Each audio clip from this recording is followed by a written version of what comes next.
Tras años de oscuridad, Italia devolvió la luz al mundo. Emergió de la nube devastadora de la peste negra y aportó la innovación, el espectáculo y la glorificación del hombre. Fue una explosión de nuevas ideas de algunas de las mentes más brillantes de la historia. Filippo Brunelleschi era puro ingenio. Creó algunas de las obras arquitectónicas, artísticas y maravillas de la ingeniería que el mundo ha visto jamás. La ingeniería del Renacimiento recupera conocimientos ancestrales. Ningún periodo de la historia de la civilización occidental nos ha dejado tantas genialidades como este. Sin embargo, alcanzar este nivel de genialidad fue todo un reto. Los constructores tuvieron que batallar con epidemias, el dogma de la Iglesia e incluso los unos con los otros. La península italiana se convirtió en el reñidero, el centro de la batalla. Fue la era de los arquitectos. Una era que nos demostró que nada era imposible.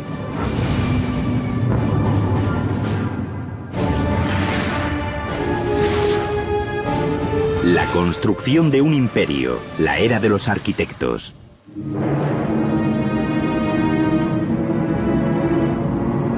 En el 476 después de Cristo cae el Imperio Romano.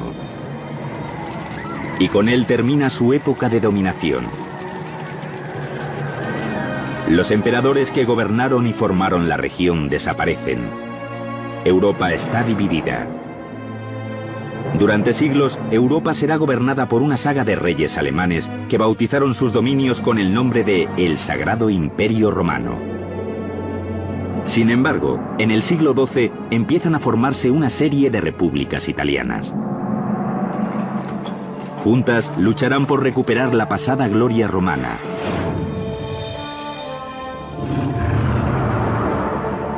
Revitalizarán Europa y dibujarán los planos del mundo occidental moderno.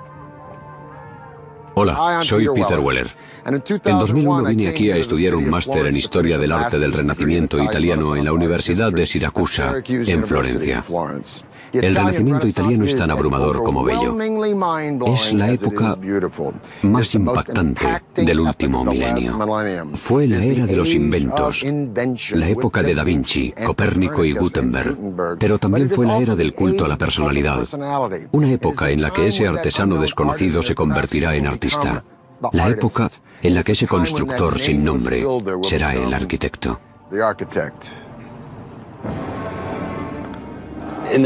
Italia empieza a renacer en los siglos XII y XIII. Empiezan a recuperar la estabilidad, sobre todo gracias al Imperio Romano y al sistema que conocemos como feudalismo. La ciudad recupera su importancia. En estas ciudades modernas nace una nueva clase de líder. Los gobernantes de las ciudades-estado italianas son los mercaderes. No pertenecen a la aristocracia tradicional. No son nobles. Lo que da lugar a la vibrante vida urbana del siglo XIII. Familias como los Medici pasaron de dirigir bancos y negocios a gobernar ciudades. La riqueza dio paso al poder, y el poder les dio la posibilidad de comprar arte y arquitectura. Las pequeñas ciudades empezaron a construir a gran escala, siempre pendientes de superar al vecino y mantener la independencia.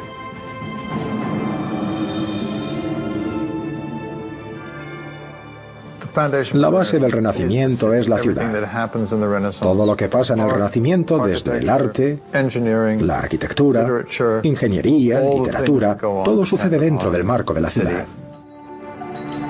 Siena es una ciudad ambiciosa en busca de poder en esta nueva era. Una república próspera situada en una importante ruta de comercio entre Francia y Roma. Vengo aquí, a la Piazza del Campo, una vez al año, para ver la arenga medieval a caballo llamada el Palio. Los caballos dan 3 vueltas alrededor de la plaza. Son 90 segundos de velocidad y violencia a caballo. Los caballos pasan por delante de esta maravillosa fuente del siglo XV llamada Fonte Gaia, obra de Jacopo della Quercia. Actualmente, cuando abrimos el grifo, damos por sentado que va a salir agua. Pero los habitantes de Siena necesitaban esta fuente porque su gran momento de prosperidad atrajo a más gente. Y como ya hemos visto en Persia, Cartago, Roma, los mayas, la clave era el agua. Sin embargo, abastecer de agua a esta ciudad resultó ser un gran reto. Siena no tiene un río cerca. Así que debían encontrar el agua en otra parte. Pensaron que podrían hallar agua construyendo túneles subterráneos. Cavaron una red de túneles subterráneos llamados botini. Los trabajadores localizaron los pequeños manantiales y las aguas subterráneas que rodeaban Siena. Poco a poco el agua se filtraba por el terreno, llegaba a los túneles y de ahí a los depósitos. Sin embargo, excavar los botini no fue tarea fácil.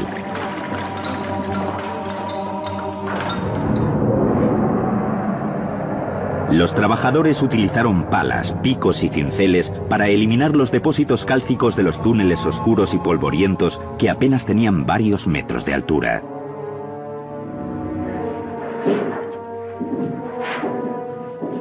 Un botino como este podía tener varios kilómetros de longitud y los ingenieros debían encontrar la manera de orientarse. De vez en cuando cavaban un agujero hacia la superficie. Estos agujeros se llamaban oki, ojos, y servían a los ingenieros para saber dónde estaban. Si se desviaban, podían corregir la trayectoria del botino. El agua recorría los túneles abovedados hasta las partes de la ciudad donde se necesitaba, cruzando las calles abarrotadas de la ciudad hasta las fuentes de Siena, como la Fonte Gaia. Estos canales debían tener una pequeña inclinación, imperceptible al ojo, de menos de 1 grado, porque si no el agua podía desbordar el sistema. Para evitar que sucediera esto, los ingenieros recurrieron a un objeto llamado arquipéndulo, que no es más que un péndulo, un palo con una cuerda y un peso, o una piedra, que independientemente de la inclinación, siempre marca la vertical con relación a la horizontal.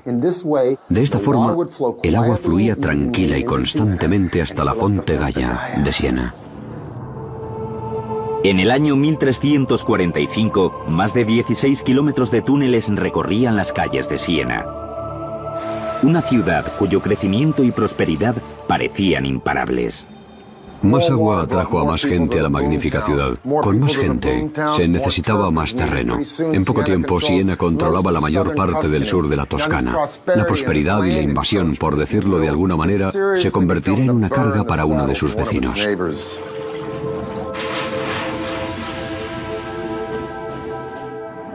Florencia y Siena eran las dos repúblicas dominantes de la Toscana. Eran rivales a todos los niveles, económico, político, artístico. En el siglo XIII la ciudad-estado de Siena era claramente superior a Florencia en todas estas categorías. Las tensiones de las dos repúblicas estallaron en la batalla de Montaperti en 1260. Siena lucha contra Florencia, y dicho claramente, Siena les da una paliza. Florencia se va a casa humillada y vencida, pero estaba claro que la cosa no iba a quedar así. La ingeniería hidráulica que hizo de Siena lo que era, no logró paliar una de las mayores catástrofes del mundo. En 1347 llegó la peste negra, y según el eminente escritor humanista Giovanni Boccaccio, testigo presencial de la plaga, la enfermedad era tan fulminante que podías comer con tus amigos y cenar con tus ancestros en el cielo. Se estima que Siena perdió el 60% de su población en cuestión de meses. Una cosa está clara, tras la peste negra, Siena jamás volvería a ser lo que fue ni a jugar un papel decisivo en la formación de la Italia moderna. La peste marcó el fin del papel de Siena en la escena internacional. Por otra parte, marcó el principio del ascenso de Florencia. La ciudad de Siena estaba destrozada, lo que dejó el camino libre para que su archirrival, Florencia, ocupase su puesto y se las ingeniara para orquestar su espectacular ascenso, que culminaría con uno de los monumentos más fantásticos de la era moderna. Una estructura que nadie pensaba que se podía construir.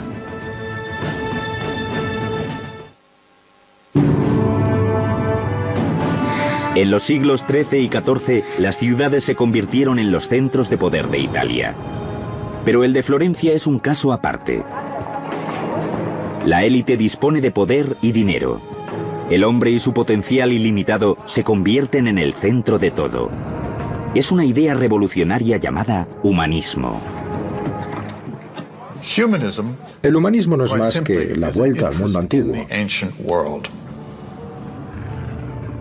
En Italia lo único que había que hacer era girar la vista hacia las ruinas para entender la importancia del pasado. Lo tenían todo allí. Si lograban imitar sus construcciones, si conseguían desvelar sus principios y aplicarlos a sus edificios, estaba claro que lograrían construir algo sorprendente. Sin embargo, la peste negra volvió a Europa en 1347. Florencia no fue inmune. La enfermedad se llevó a la mitad de la población de la ciudad. La región tardaría más de medio siglo en recuperarse. Pero protagonizaría un ascenso espectacular. Se llamó el Renacimiento. En la Toscana, un grupo de familias adineradas dedicó su fortuna a la financiación de proyectos magníficos humanistas.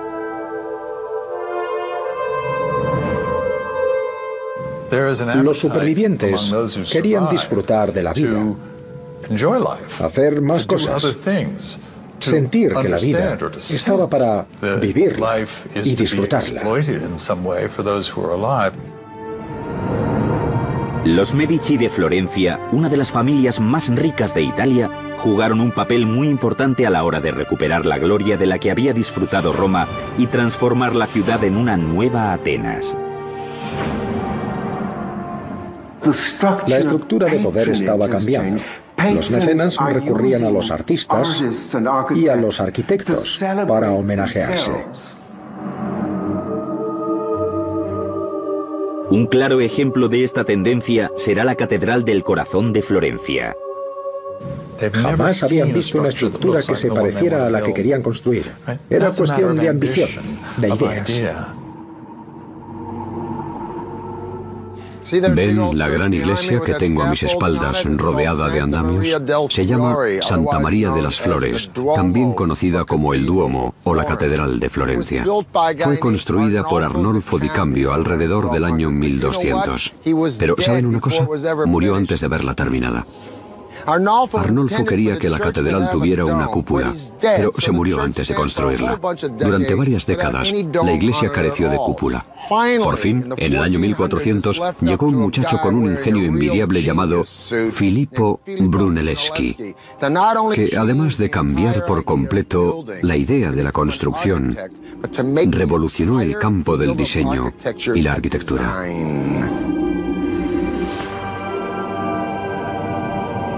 Brunelleschi se crió en una familia de clase media y estaba destinado a ser burócrata del gobierno como su padre.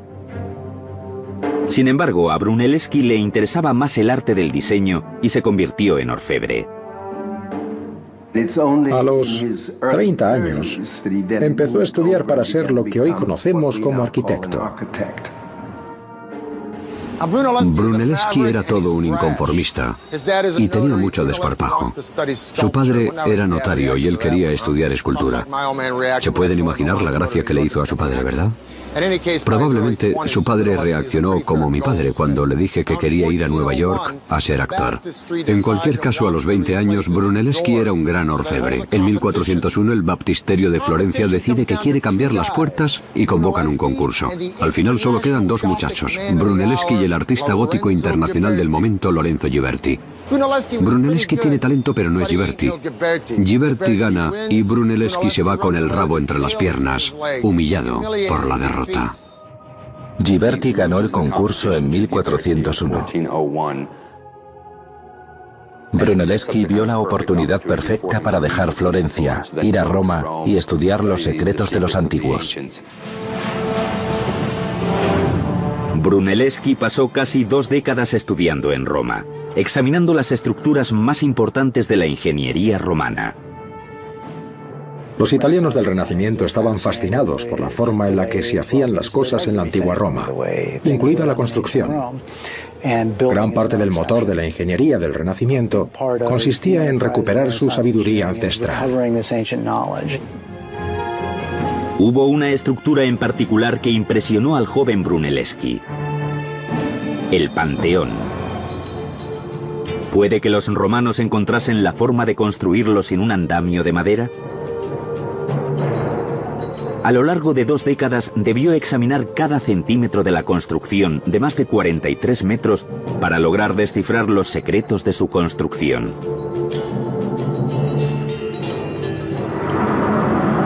Cuando Brunelleschi regresó a Florencia, se trajo con él los secretos de la construcción romana.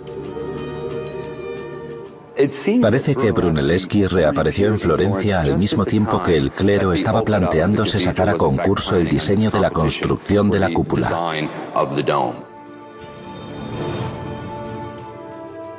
Una vez completa, la catedral sería la iglesia más grande de la cristiandad.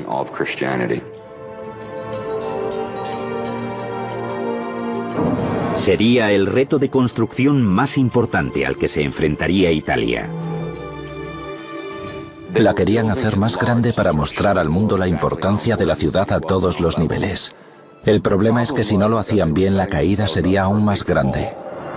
Al contrario que los demás arquitectos, Brunelleschi propuso un método que lo convertiría en objeto de burlas. Diseñó una cúpula sin los tradicionales muros de carga, soportes de madera ni andamios interiores. La opinión general era que Brunelleschi se había vuelto loco. Pero también vieron que nadie tenía ni idea de cómo hacerlo, por lo que poco a poco empezaron a prestarle atención. Brunelleschi consiguió el favor de los jueces con su diseño único. Pero para su disgusto, el encargo vendría con una condición muy clara. Parece que el destino se burlaba de él, porque debía trabajar con su némesis, Lorenzo Ghiberti. Con el convencimiento de muchos de que el diseño jamás saldría adelante, Brunelleschi tuvo que organizarse para diseñar su gran cúpula y orquestar la derrota de su enemigo. El 7 de agosto de 1420 empezó la construcción de la cúpula, bajo la atenta supervisión de Brunelleschi. Lo que hizo Brunelleschi fue construir 2 cúpulas, una dentro de la otra. Desde dentro de la catedral, la gente vería la hermosa cúpula decorada. Pero desde fuera, la cúpula exterior serviría a un propósito más funcional. Utilizó una segunda capa para proteger la cúpula interior de la lluvia, pero al mismo tiempo le dio un aspecto más confio et magnifico, majestuoso y regio a la catedral. Para fundamentar la cúpula, se colocaron piezas de mármol en todos los ángulos de la estructura octogonal. Después, se rellenaron con una construcción de ladrillo de 90 grados de inclinación. Sin embargo, Brunelleschi se enfrentaba a un gran problema logístico: la forma de elevar toneladas de material a alturas de más de 60 metros. Brunelleschi diseñó un montacargas con poleas. El montacargas era un mecanismo de ruedas dentadas que se utilizaba para bajar y subir la carga. La pieza clave era una polea que cambiaba automáticamente el sentido de la marcha de adelante a atrás y de arriba a abajo, lo que quería decir que no había que sacar a los bueyes del arnés y girarlos. Podían seguir caminando en la misma dirección para subir y bajar la carga, lo que suponía un gran ahorro de horas a lo largo del día.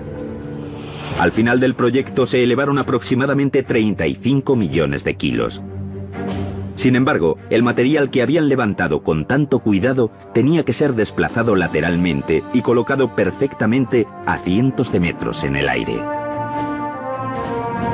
Para completar esta tarea imposible, Brunelleschi diseñó un segundo mecanismo llamado Castello.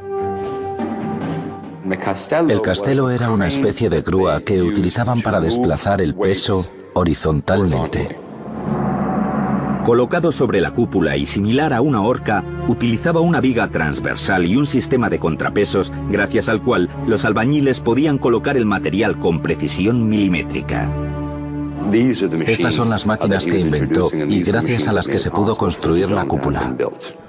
No obstante, todo este pensamiento creativo no logró solucionar el reto fundamental de construir una cúpula sin soportes internos. Brunelleschi debía averiguar cómo evitar que se cayera. Tuvo que exprimir su ingenio al máximo, combinado con muchos cálculos para evitar que su proyecto se convirtiera en un desastre.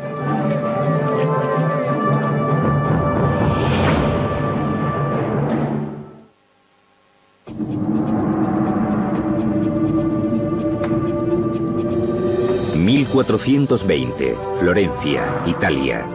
El arquitecto visionario e ingeniero Filippo Brunelleschi tenía el encargo de construir la cúpula más impresionante del mundo, la cúpula de Santa María de las Flores. Pero primero debía encontrar la forma de evitar que se cayera al suelo. Inventó una rueda y una polea para que el buey fuera todo el rato en la misma dirección, lo que ahorra mucho tiempo. Luego inventó la grúa para subir los materiales, pero la cuestión más importante es, estoy encima de la cúpula. ¿Cómo evitó Brunelleschi que todo esto se viniera abajo? Debía encontrar la forma de mantener los ladrillos en su sitio y soportar el peso de la mampostería. ¿La solución?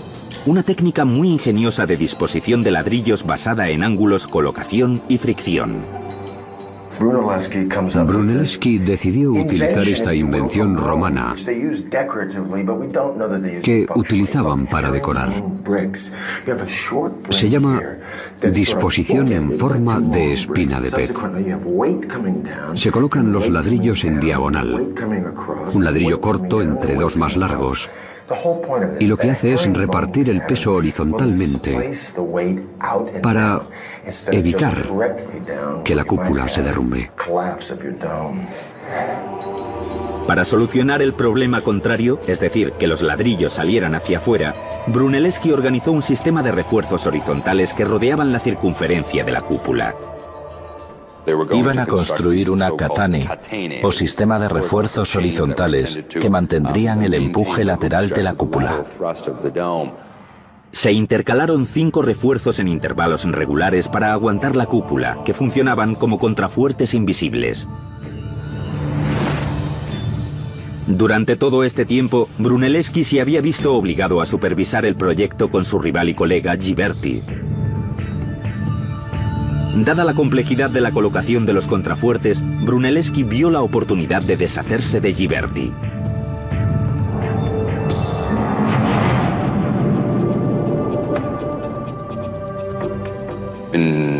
En agosto de 1423, Brunelleschi dijo que no podía ir a trabajar porque estaba enfermo. Ghiberti, de mala gana, empieza a dirigir el proceso de colocación de los refuerzos de madera.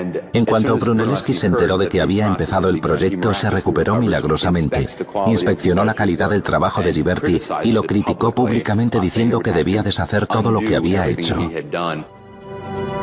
Con la humillación pública de Ghiberti, Brunelleschi fue declarado jefe del proyecto de por vida. El 30 de agosto de 1436, tras 16 años, se completó la construcción de la cúpula más grande del mundo. Sin embargo, la carrera de Brunelleschi estaba muy lejos de terminar. Incluso antes de completar el Duomo, empezó a experimentar con la perspectiva y las proporciones matemáticas. Aunque sus estructuras pueden parecer simples y de diseño limpio, sus construcciones jugaban con el espacio. Una de las grandes innovaciones de Brunelleschi fue un concepto que aún hoy sigue siendo una de las piezas clave de la ingeniería actual: la perspectiva lineal.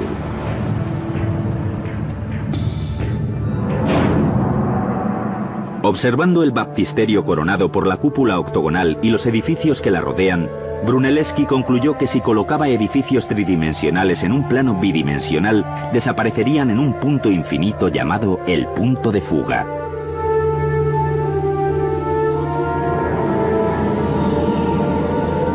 La idea de que el tamaño aparente de un objeto disminuye cuando aumenta la distancia del ojo revolucionaría el paisaje de artistas y arquitectos de todo el mundo y marcaría el nacimiento del plano.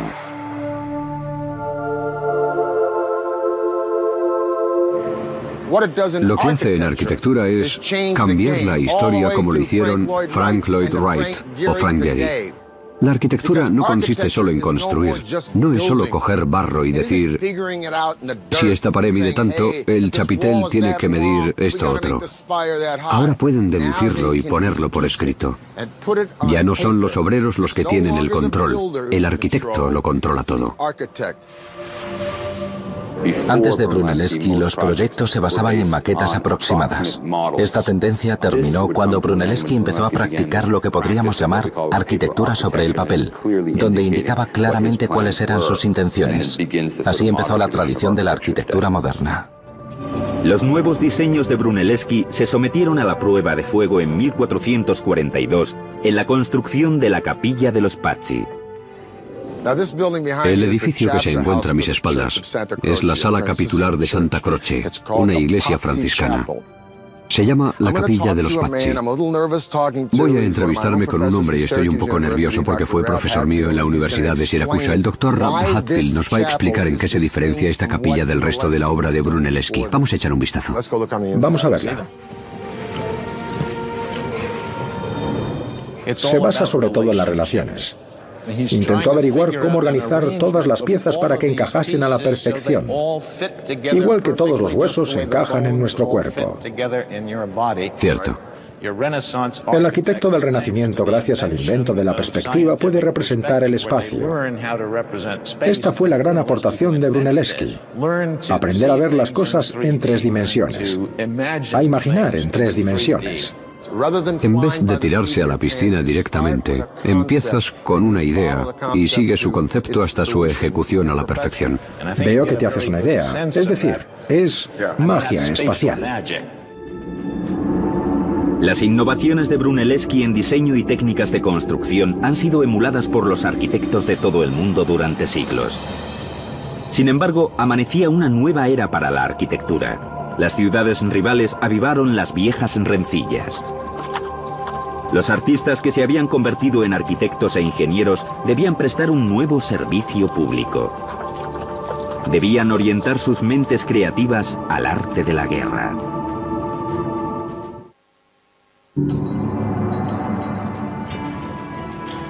(1459) Filippo Brunelleschi se convierte en el padre de la arquitectura del Renacimiento y hace de Florencia la meca del diseño innovador y de la construcción. Su éxito es tal que sus métodos e ideas van más allá de su república, ya que los arquitectos de toda la región planean la construcción de ambiciosos proyectos. Filippo Brunelleschi transformó los diseños arquitectónicos utilizando elementos romanos como esta columna, sus pilares y las proporciones numéricas que integró en un todo elegante y maravilloso que no se centra en una de las partes, pero jamás lo escribe. Será un muchacho llamado León Battista Alberti el que lo haga una generación más tarde. El chico escribió sobre todo arquitectura, arqueología, ciencias políticas, religión, incluso escribió sobre montar a caballo. Era un arquitecto bastante bueno. La fama de Alberti se va extendiendo y llega hasta uno de los hombres más poderosos del momento, Eneas Silvius Piccolomini. Me encanta el nombre de Eneas Silvius. Así que todos los que me estén viendo y como a mí les dé un pasmo cada vez que su mujer dice cariño, vamos a hacer reformas. Presten atención. Pius leyó a Alberti y dijo, mira, me gustaría tener algo romano en el lugar donde nací. ¿En su casa? No, en toda la ciudad. Eneas Silvius Piccolomini se convirtió en el Papa Pío II en 1458. En 1459 se concentró en convertir su ciudad natal, Corsignano, en la ciudad ideal.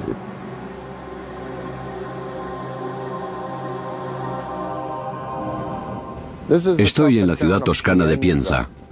Y este es mi amigo Rocky Ruggiero de la Universidad de Siracusa. Lo primero que quiero preguntarte es, ¿la primera ciudad real del Renacimiento se planeó como tal? Al regresar a esta ciudad algo atrasada, donde la población apenas superaba las 200 personas, Pío dio vía libre para construir una catedral imponente.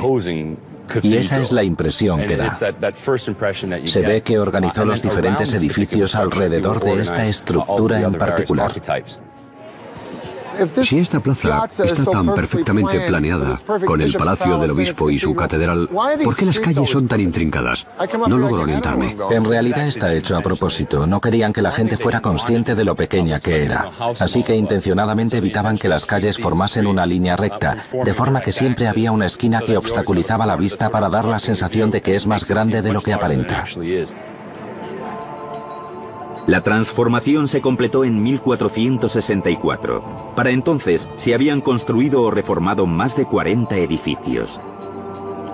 Cada uno era una expresión importante de los ideales revolucionarios. Sin embargo, era la ciudad como un todo la que representaba todos los principios de la época. Aún así, la armonía de Pienza no duraría mucho. Los nuevos ideales radicales que glorificaban al hombre y el potencial humano estaban a punto de ser desafiados. 1492. Además de ser el año en el que Colón descubrió América, es el año de la muerte de Lorenzo de Medici, el gran mecenas del arte en Florencia. Sin embargo, la ciudad está harta de los Medici y de sus amigos y quieren deshacerse de toda la familia. Además, han escuchado los sermones de un pequeño fraile dominicano llamado Girolamo Savonarola, que predica desde el púlpito del Duomo contra la corrupción en la Iglesia y el Estado. Aboga por la instauración de la República Florentina, el orgullo cívico y valores piadosos. Savonarola advierte que si Florencia sigue así, los vientos de la venganza de Dios recorrerán la ciudad. De hecho, un viento maligno está a punto de invadir Italia en forma de Carlos VIII de Francia, que reclama Nápoles en nombre de su país y amenaza con saquear cualquier ciudad italiana que se le ponga por delante. Savonarola predice una invasión que por fin llega, por lo que puede decir, ¿lo veis? Lo predije. Se convierte en una especie de profeta, al más puro estilo del Antiguo Testamento. La visión del fraile de una invasión se hizo realidad. En 1494, Carlos VIII, rey de Francia, estaba listo para entrar por la frontera toscana y marchar por Italia con su ejército. Compuesta por pequeñas repúblicas enemistadas las unas con las otras, Italia era un caramelito.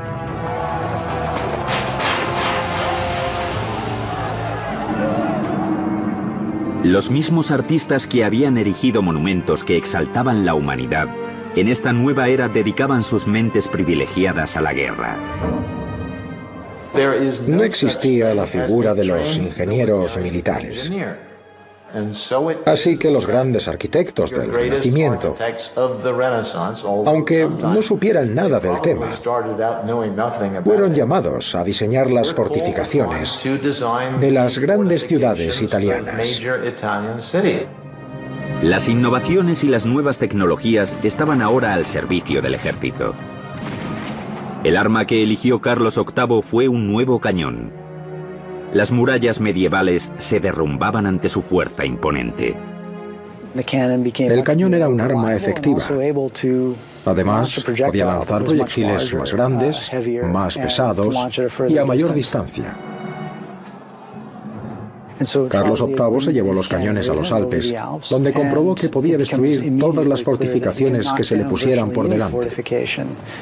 Era una gran crisis, porque no podían hacer nada para contenerlos. La fuerza de los nuevos cañones destruía las murallas delgadas y finas, con lo que las ciudades italianas quedaban desprotegidas. Las antiguas murallas ni siquiera podían soportar el peso del armamento utilizado contra los invasores. El nuevo cañón tenía mucha potencia. No se podía colocar uno de estos cañones sobre las murallas y dispararlo, porque derrumbaría la muralla. Los ingenieros italianos decidieron construir una muralla más baja y más robusta, capaz de soportar el peso del armamento y resistir el ataque de las balas de cañón. Esta nueva muralla resistió el ataque de los cañones, porque era capaz de absorber el impacto de los proyectiles. Los ingenieros también rediseñaron la disposición de las nuevas murallas que rodeaban la ciudad. En lugar de la muralla medieval recta y vertical, los ingenieros apostaron por una muralla angulosa. Los bastiones angulosos o fuertes en forma de estrella mantenían a los atacantes a distancia, ya que los ángulos dispersaban los disparos de la artillería. Todas las ciudades tenían forma de estrella, con bastiones en ángulo para proteger las murallas de la ciudad por todos los lados. Los ángulos creaban una serie de caras. Las caras son importantes, porque las diferentes esquinas de la ciudad pueden protegerse unas a otras. El bastión se convirtió en el nuevo modelo de las fortificaciones defensivas y puso a prueba la imaginación de los comandantes militares de toda Europa. Sin embargo, Florencia no tardaría en dejar de ser el centro de atención en pro de una vieja potencia que se redimiría a través de verdaderos monumentos de gloria y maravillas de la arquitectura y la ingeniería.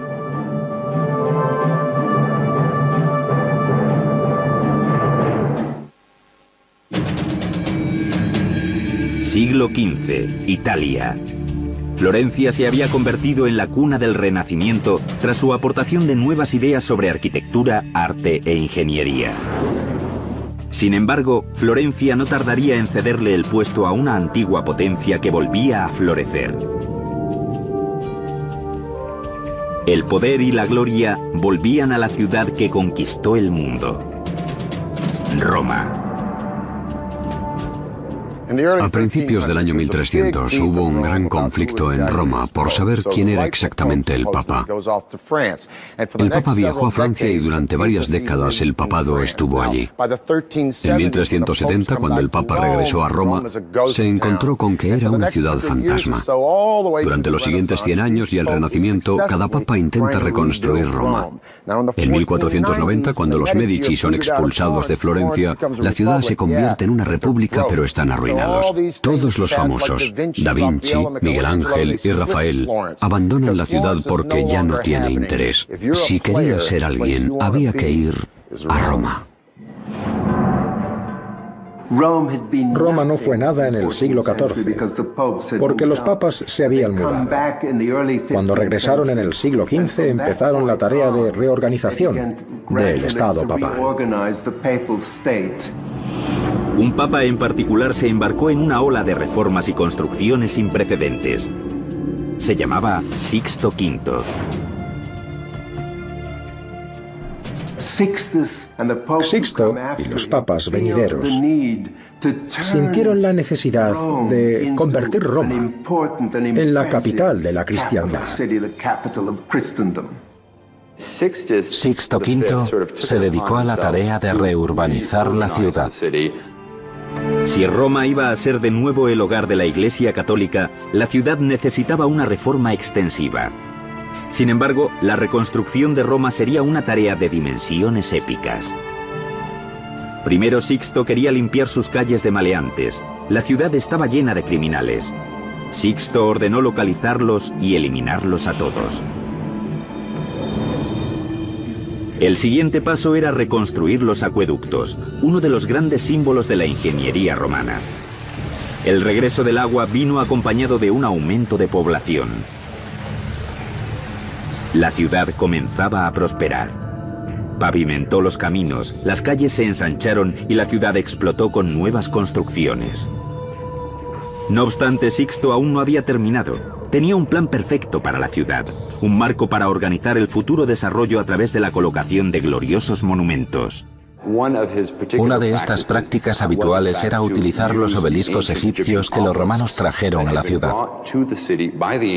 Eran trofeos militares que colocaron por toda la urbe. Hoy sabemos que hay más obeliscos en Roma que en Egipto. Y cómo Sixto los usó como signos de admiración urbanos. Sixto quería trasladar uno de estos obeliscos a una nueva catedral llamada la Basílica de San Pedro. Pero había un problema. Pesaban más de 300 toneladas. Mover el obelisco no era tarea fácil. Sixto le encomendó el reto al arquitecto e ingeniero Domenico Fontana. El plan de Fontana parecía simple, pero su ejecución resultó ser casi imposible. Para proteger la piedra, metió el obelisco en una colosal torre de madera protegida con barras de hierro por los costados. La torre tenía columnas que se extendían más de 30 metros hacia el cielo, con cuerdas atadas a las barras de hierro para que el obelisco pudiera ser levantado por los cabestrantes. El plan era utilizar un grupo de más de 900 hombres para ejecutar el movimiento. Con 40 cabestrantes, levantarían el obelisco del suelo y lo colocarían sobre una plataforma de troncos, con lo que lo trasladarían a su nuevo destino. El 30 de abril de 1589, bajo la atenta mirada del Papa Sixto, el grupo empezó la ardua tarea de mover el obelisco. Los hombres recibieron orden de estar en silencio durante todo el proceso, bajo pena de muerte, si uno de ellos se atrevía a romper el silencio. Por fin, 17 días después de que empezase el traslado, el obelisco llegó a su nuevo destino, la Basílica de San Pedro, donde descansa hoy. Los rumores de la maravillosa transformación de Roma se expandieron por toda Europa. La capital del mundo antiguo volvía a ser lo que era. Y la era de los arquitectos que empezó en Florencia había transformado Roma y el resto de Europa.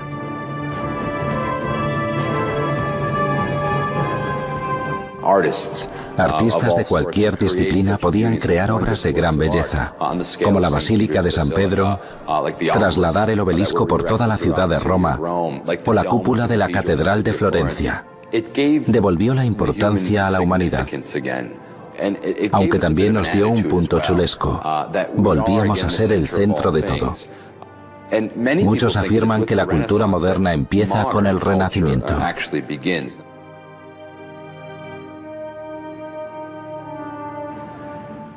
Bella Firenze, hermosa Florencia.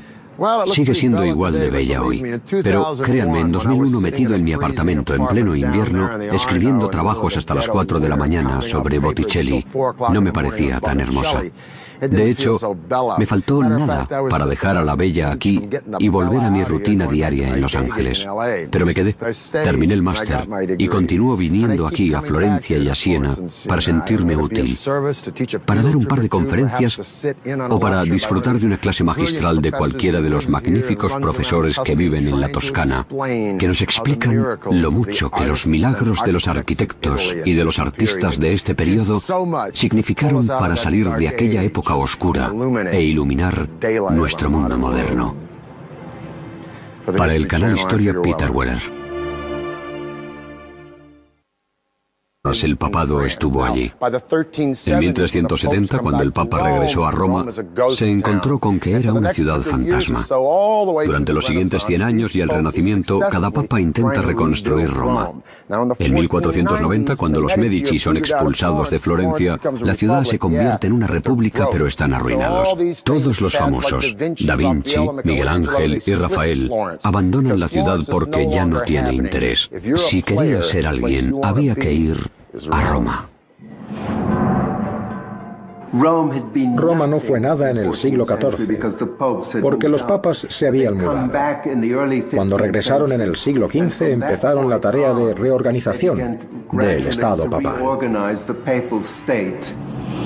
Un papa en particular se embarcó en una ola de reformas y construcciones sin precedentes.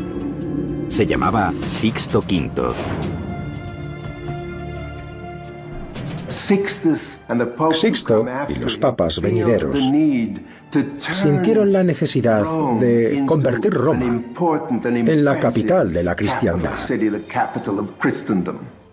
Sixto V se dedicó a la tarea de reurbanizar la ciudad. Si Roma iba a ser de nuevo el hogar de la Iglesia Católica, la ciudad necesitaba una reforma extensiva. Sin embargo, la reconstrucción de Roma sería una tarea de dimensiones épicas. Primero, Sixto quería limpiar sus calles de maleantes. La ciudad estaba llena de criminales. Sixto ordenó localizarlos y eliminarlos a todos. El siguiente paso era reconstruir los acueductos, uno de los grandes símbolos de la ingeniería romana. El regreso del agua vino acompañado de un aumento de población. La ciudad comenzaba a prosperar. Pavimentó los caminos, las calles se ensancharon y la ciudad explotó con nuevas construcciones. No obstante, Sixto aún no había terminado.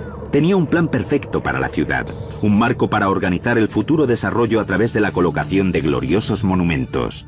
Una de estas prácticas habituales era utilizar los obeliscos egipcios que los romanos trajeron a la ciudad. Eran trofeos militares que colocaron por toda la urbe. Hoy sabemos que hay más obeliscos en Roma que en Egipto. Y cómo Sixto los usó como signos de admiración urbanos. Sixto quería trasladar uno de estos obeliscos a una nueva catedral llamada la Basílica de San Pedro. Pero había un problema. Pesaban más de 300 toneladas. No querían que la gente fuera consciente de lo pequeña que era, así que intencionadamente evitaban que las calles formasen una línea recta, de forma que siempre había una esquina que obstaculizaba la vista para dar la sensación de que es más grande de lo que aparenta. La transformación se completó en 1464. Para entonces se habían construido o reformado más de 40 edificios. Cada uno era una expresión importante de los ideales revolucionarios. Sin embargo, era la ciudad como un todo la que representaba todos los principios de la época. Aún así, la armonía de Pienza no duraría mucho. Los nuevos ideales radicales que glorificaban al hombre y el potencial humano estaban a punto de ser desafiados. 1492. Además de ser el año en el que Colón descubrió América, es el año de la muerte de Lorenzo de Medici, el gran mecenas del arte en Florencia. Sin embargo, la ciudad está harta de los Medici y de sus amigos y quieren deshacerse de toda la familia. Además, han escuchado los sermones de un pequeño fraile dominicano llamado Girolamo Savonarola, que predica desde el púlpito del Duomo contra la corrupción en la Iglesia y el Estado. Aboga por reinstauración de la República Florentina, el orgullo cívico y valores piadosos. Savonarola advierte que si Florencia sigue así, los vientos de la venganza de Dios recorrerán la ciudad. De hecho, un viento maligno está a punto de invadir Italia en forma de Carlos VIII de Francia, que reclama Nápoles en nombre de su país y amenaza con saquear cualquier ciudad italiana que se le ponga por delante. Savonarola predice una invasión que por fin llega, por lo que puede decir, ¿lo veis? Lo predije. Se convierte en una especie de profeta, al más puro estilo del Antiguo Testamento. La visión del fraile de una invasión se hizo realidad.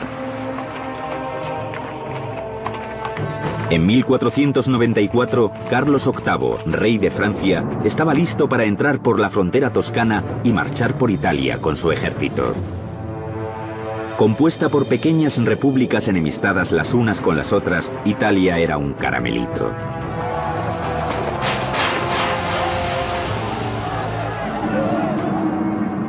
Los mismos artistas que habían erigido monumentos que exaltaban la humanidad, en esta nueva era dedicaban sus mentes privilegiadas a la guerra. No existía la figura de los ingenieros militares. Así que los grandes arquitectos del Renacimiento, aunque no supieran nada del tema, sin embargo, el material que habían levantado con tanto cuidado tenía que ser desplazado lateralmente y colocado perfectamente a cientos de metros en el aire. Para completar esta tarea imposible, Brunelleschi diseñó un segundo mecanismo llamado castello. El castello era una especie de grúa que utilizaban para desplazar el peso horizontalmente. Colocado sobre la cúpula y similar a una horca, utilizaba una viga transversal y un sistema de contrapesos gracias al cual los albañiles podían colocar el material con precisión milimétrica. Estas son las máquinas que inventó y gracias a las que se pudo construir la cúpula. No obstante, todo este pensamiento creativo no logró solucionar el reto fundamental de construir una cúpula sin soportes internos. Brunelleschi debía averiguar cómo evitar que se cayera. Tuvo que exprimir su ingenio al máximo, combinado con muchos cálculos para evitar que su proyecto se convirtiera en un desastre.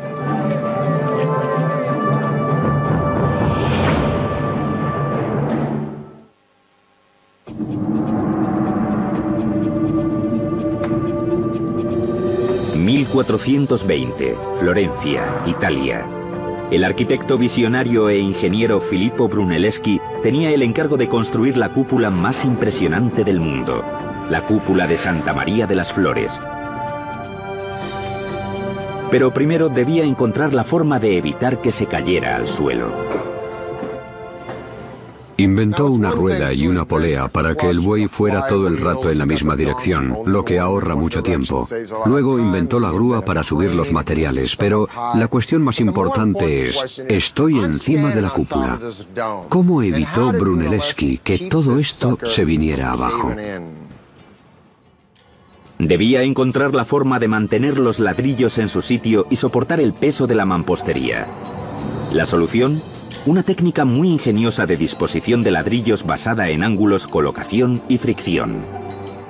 Brunelleschi decidió utilizar esta invención romana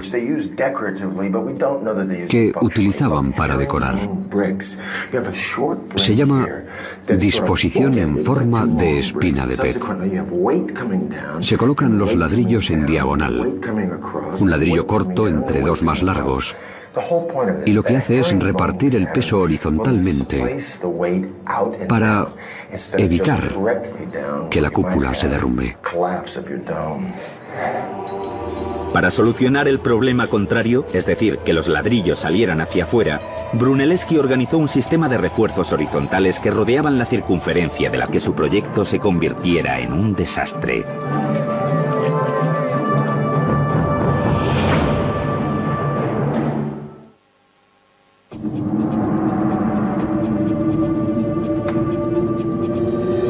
...1420, Florencia, Italia.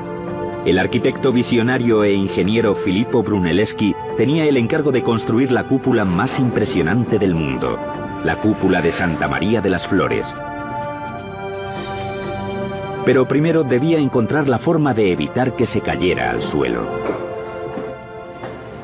Inventó una rueda y una polea para que el buey fuera todo el rato en la misma dirección, lo que ahorra mucho tiempo. Luego inventó la grúa para subir los materiales, pero la cuestión más importante es, estoy encima de la cúpula. ¿Cómo evitó Brunelleschi que todo esto se viniera abajo?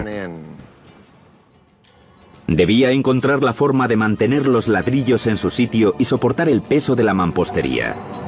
La solución: una técnica muy ingeniosa de disposición de ladrillos basada en ángulos, colocación y fricción. Brunelleschi decidió utilizar esta invención romana que utilizaban para decorar. Se llama disposición en forma de espina de pez. Se colocan los ladrillos en diagonal, un ladrillo corto entre dos más largos, y lo que hace es repartir el peso horizontalmente para evitar que la cúpula se derrumbe.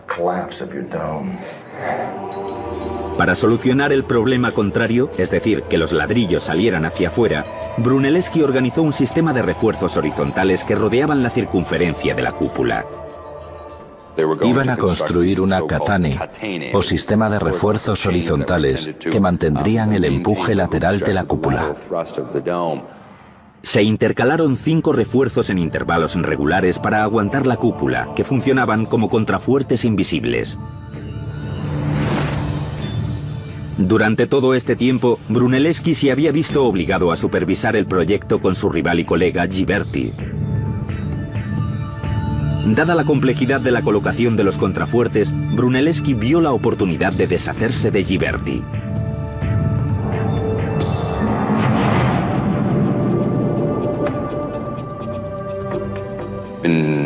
En agosto de 1423, Brunelleschi dijo que no podía ir a trabajar porque estaba enfermo. Ghiberti, de mala gana, empieza a dirigir el proceso de colocación de los refuerzos de madera. En cuanto Brunelleschi se enteró de que había empezado el proyecto, se recuperó milagrosamente. Inspeccionó la calidad del trabajo de Ghiberti y lo criticó públicamente diciendo que debía fundamentar la cúpula, se colocaron piezas de mármol en todos los ángulos de la estructura octogonal. Después se rellenaron con una construcción de ladrillo de 90 grados de inclinación. Sin embargo, Brunelleschi se enfrentaba a un gran problema logístico: la forma de elevar toneladas de material a alturas de más de 60 metros. Brunelleschi diseñó un montacargas con poleas. El montacargas era un mecanismo de ruedas dentadas que se utilizaba para bajar y subir la carga. La pieza clave era una polea que cambiaba automáticamente el sentido de la marcha de adelante a atrás y de arriba a abajo. Lo que quería decir que no había que sacar a los bueyes del arnés y girarlos. Podían seguir caminando en la misma dirección para subir y bajar la carga, lo que suponía un gran ahorro de horas a lo largo del día. Al final del proyecto se elevaron aproximadamente 35 millones de kilos. Sin embargo, el material que habían levantado con tanto cuidado tenía que ser desplazado lateralmente y colocado perfectamente a cientos de metros en el aire. Para completar esta tarea imposible, Brunelleschi diseñó un segundo mecanismo llamado castello. El castello era una especie de grúa que utilizaban para desplazar el peso horizontalmente. Colocado sobre la cúpula y similar a una horca, utilizaba una viga transversal y un sistema de contrapesos gracias al cual los albañiles podían colocar el material con precisión milimétrica. Estas son las máquinas que inventó y gracias a las que se pudo construir la cúpula. No obstante, todo este pensamiento creativo no logró solucionar el reto fundamental de construir una cúpula sin soportes internos. Brunelleschi debía averiguar cómo evitar que se cayera. Tuvo que exprimir su ingenio al máximo, combinado con muchos cálculos para evitar que su proyecto se convirtiera en un desastre.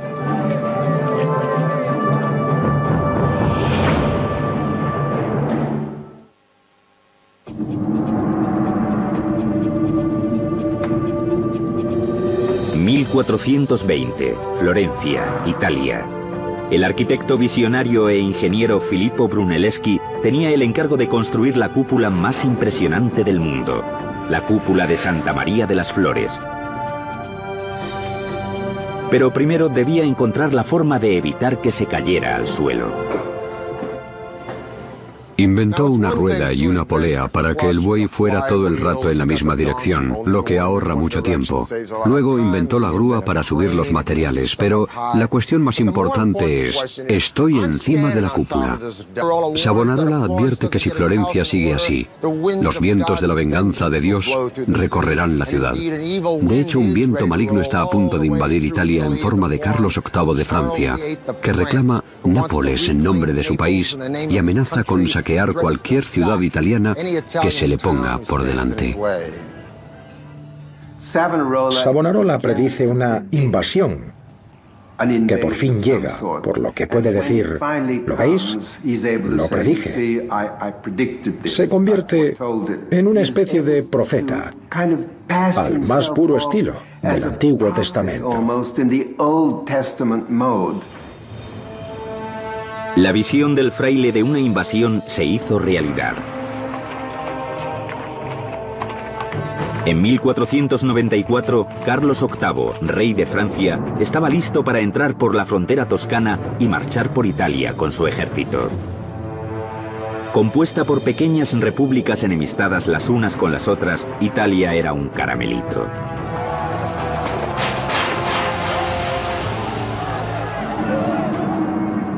Los mismos artistas que habían erigido monumentos que exaltaban la humanidad, en esta nueva era dedicaban sus mentes privilegiadas a la guerra. No existía la figura de los ingenieros militares. Así que los grandes arquitectos del Renacimiento, aunque no supieran nada del tema, fueron llamados a diseñar las fortificaciones de las grandes ciudades italianas. Las innovaciones y las nuevas tecnologías estaban ahora al servicio del ejército. El arma que eligió Carlos VIII fue un nuevo cañón. Las murallas medievales se derrumbaban ante su fuerza imponente. El cañón era un arma efectiva. Además, podía lanzar proyectiles más grandes, más pesados y a mayor distancia.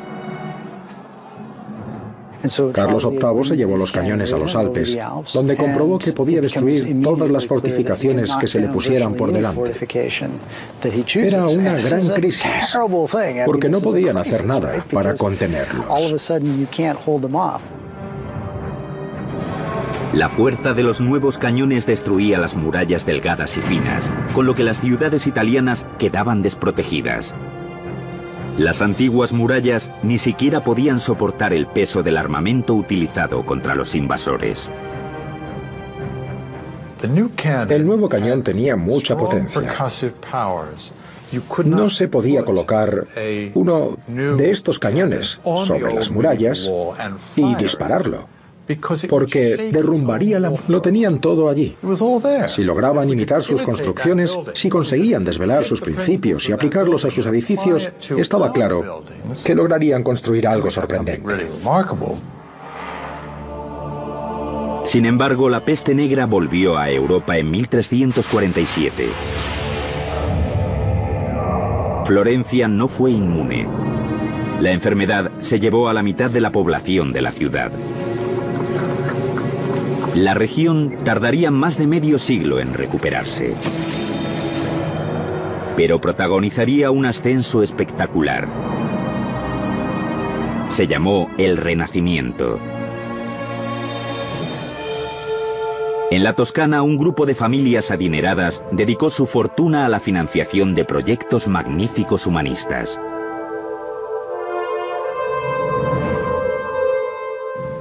Los supervivientes querían disfrutar de la vida, hacer más cosas, sentir que la vida estaba para vivirla y disfrutarla.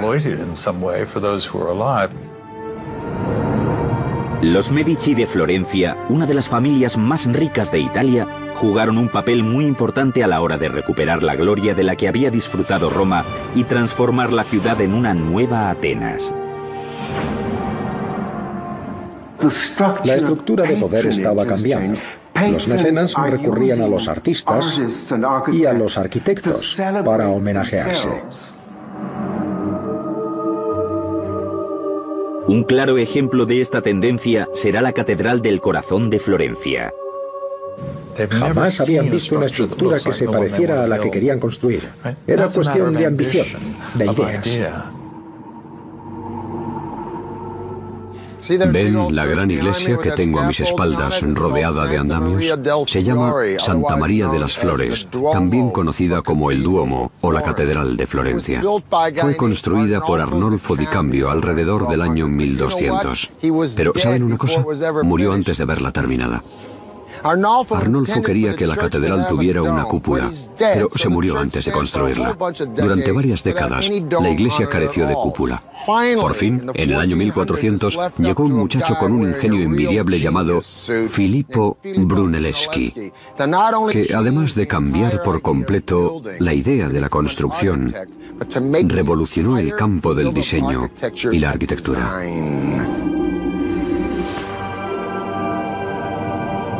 Brunelleschi se crió en una familia de clase media y estaba destinado a ser burócrata del gobierno como su padre. Sin embargo, a Brunelleschi le interesaba más el arte del diseño y se convirtió en orfebre. Utilizaba una viga transversal y un sistema de contrapesos gracias al cual los albañiles podían colocar el material con precisión milimétrica. Estas son las máquinas que inventó y gracias a las que se pudo construir la cúpula. No obstante, todo este pensamiento creativo no logró solucionar el reto fundamental de construir una cúpula sin soportes internos. Brunelleschi debía averiguar cómo evitar que se cayera. Tuvo que exprimir su ingenio al máximo, combinado con muchos cálculos para evitar que su proyecto se convirtiera en un desastre.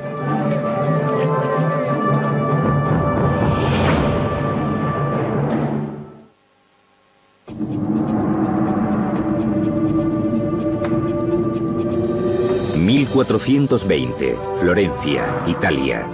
El arquitecto visionario e ingeniero Filippo Brunelleschi tenía el encargo de construir la cúpula más impresionante del mundo, la cúpula de Santa María de las Flores. Pero primero debía encontrar la forma de evitar que se cayera al suelo. Inventó una rueda y una polea para que el buey fuera todo el rato en la misma dirección, lo que ahorra mucho tiempo.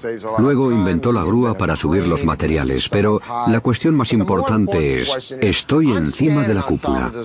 ¿Cómo evitó Brunelleschi que todo esto se viniera abajo? Debía encontrar la forma de mantener los ladrillos en su sitio y soportar el peso de la mampostería.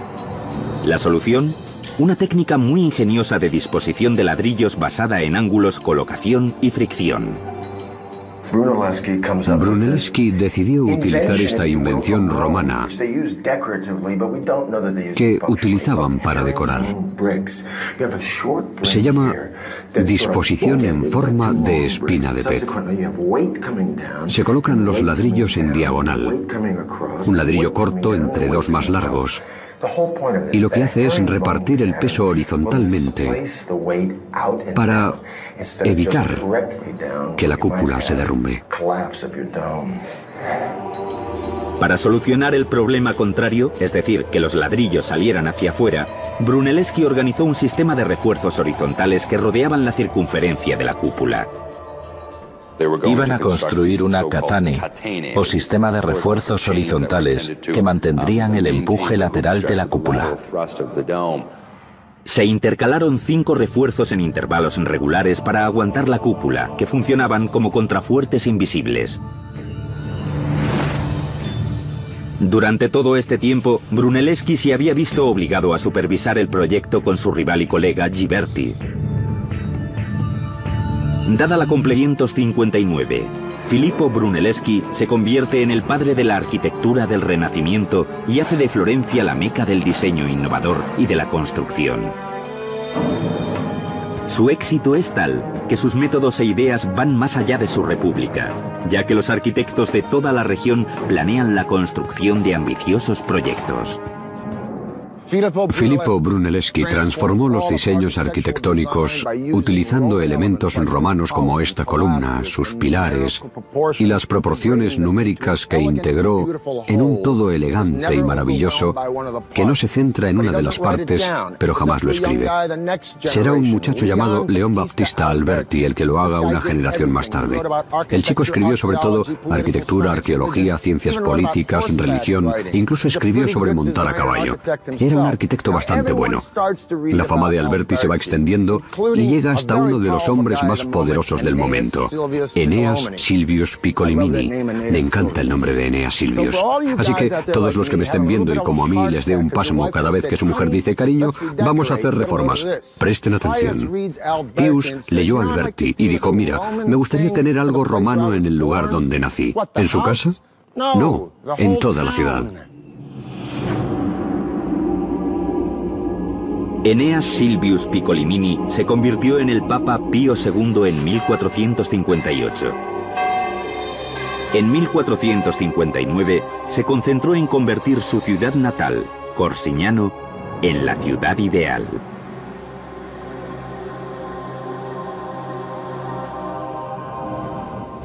Estoy en la ciudad toscana de Pienza. Y este es mi amigo Rocky Ruggiero de la Universidad de Siracusa. Lo primero que quiero preguntarte es, ¿la primera ciudad real del Renacimiento se planeó como tal? Al regresar a esta ciudad algo atrasada, donde la población apenas superaba las 200 personas, Pío dio vía libre para construir una catedral imponente. Y esa es la impresión que da. Se ve que organizó los diferentes edificios alrededor de esta estructura en particular. Si esta plaza está tan perfectamente planeada, con el palacio del obispo y su catedral, ¿por qué las calles son tan intrincadas? No logro orientarme. En realidad está hecho a propósito. No querían que la gente fuera consciente de lo pequeña que era. Así que intencionadamente evitaban que las calles formasen una línea recta, de forma que siempre había una esquina que obstaculizaba la vista para dar la sensación de que es más grande de lo que aparenta. La transformación se completó en 1464. Para entonces se habían construido o reformado más de 40 edificios. Cada uno era una expresión importante de los ideales revolucionarios. Universidad de Siracusa, en Florencia. El Renacimiento italiano es tan abrumador como bello. Es la época más impactante del último milenio. Fue la era de los inventos, la época de Da Vinci, Copérnico y Gutenberg, pero también fue la era del culto a la personalidad. Una época en la que ese artesano desconocido se convertirá en artista. La época en la que ese constructor sin nombre será el arquitecto.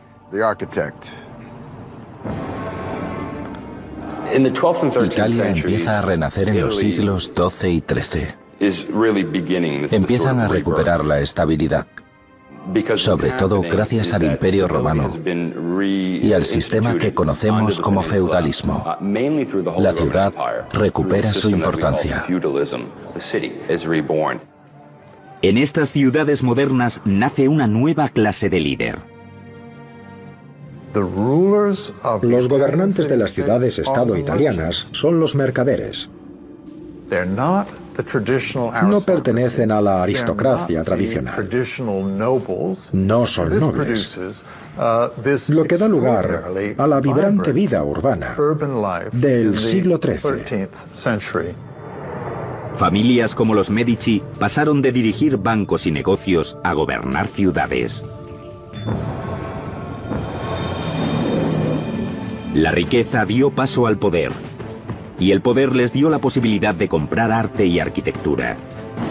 Las pequeñas ciudades empezaron a construir a gran escala, siempre pendientes de superar al vecino y mantener la independencia.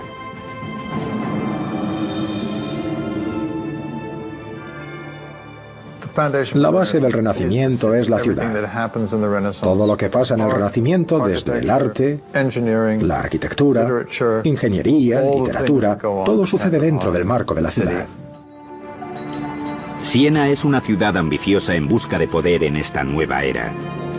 Una república próspera situada en una importante ruta de comercio entre Francia y Roma. Vengo aquí, a la Piazza del Campo, una vez al año, para ver la arenga medieval a caballo llamada el Palio. Los caballos dan 3 vueltas alrededor de la plaza. Son 90 segundos de velocidad y violencia a caballo. Los caballos pasan por delante de esta maravillosa fuente del siglo XV llamada Fonte Gaia, obra de Jacopo della Quercia. Actualmente, cuando abrimos el grifo, damos por sentado que va a salir agua. Pero los habitantes de Siena necesitaban esta fuente porque su gran momento de prosperidad atrajo a más gente. Y como ya hemos visto en Persia, Cartago, Roma, los mayas, la clave era el agua.